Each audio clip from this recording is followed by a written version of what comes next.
ಮನೆಯಲ್ಲಿ ಸಾಕಿರೋ ನಾಯಿ ಕಚ್ಚಿದ್ರೆ ಏನಾಗಲ್ಲ, ಬೀದಿಯಲ್ಲಿರೋ ನಾಯಿ ಕಚ್ಚಿದ್ರೆ ಮಾತ್ರನೇ ರ್ಯಾಬಿಸ್ ಕಾಯಿಲೆ ಬರುತ್ತೆ ಅಂತ ಸಾಕಷ್ಟು ಜನ ಇದೇ ಭ್ರಮೆಯಲ್ಲಿ ಬದುಕ್ತಾ ಇದ್ದಾರೆ.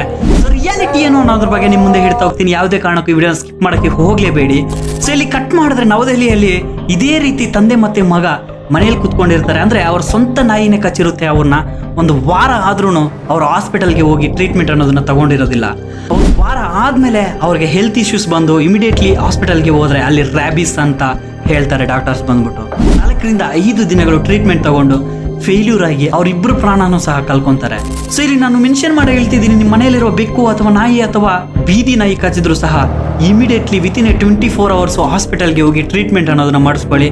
ಡಾಕ್ಟರ್ ಏನ್ ಹೇಳ್ತಾರೋ ಅದನ್ನ ಕೇಳಿ. ಫಾರ್ ಎಕ್ಸಾಂಪಲ್ ಅದಕ್ಕೆ ಒಂದು ಇಂಜೆಕ್ಷನ್ ಅನ್ನೋದನ್ನ ಕೊಡ್ತಾರೆ. ಆ ಇಂಜೆಕ್ಷನ್ ನೇಮ್ ಬಂದ್ಬಿಟ್ಟು ಆಂಟಿ ರ್ಯಾಬಿಸ್ ಅಂತ. ಸೊ ಇಂಜೆಕ್ಷನ್ ನ ಸುಮಾರು ಸಲ ಹಾಕ್ಸ್ಕೋಬೇಕಾಗುತ್ತೆ. ಸೊ ಡಾಕ್ಟರ್ಸ್ ಏನ್ ಹೇಳ್ತಾರೋ ಅದನ್ನ ಫಾಲೋ ಅಪ್ ಮಾಡಿ ಅಂತ ಹೇಳ್ತಾ ವಿಡಿಯೋ ಮುಗಿಸ್ತಾ ಇದೀನಿ. ಸೊ ಈ ವಿಡಿಯೋನ ನಿಮ್ಮ ಸ್ನೇಹಿತರು ಮತ್ತೆ ನಿಮ್ಮ ಕುಟುಂಬದವ್ರಿಗೆ ತಿಳಿಸಿ. ಯಾಕಂದ್ರೆ